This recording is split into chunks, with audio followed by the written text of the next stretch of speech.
I first saw this picture here in a gallery more than 20 years ago. I had no idea who took it. Whoever it was had to be both a great photographer and an adventurer, I thought. There was a stamp on the back and a signature, Sebastião Salgado. I acquired the print. The gallerist pulled other pictures by the same photographer from a drawer.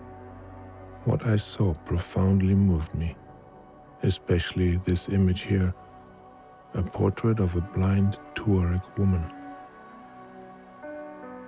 It still moves me to tears even if I see it every day, as it's hanging over my desk ever since.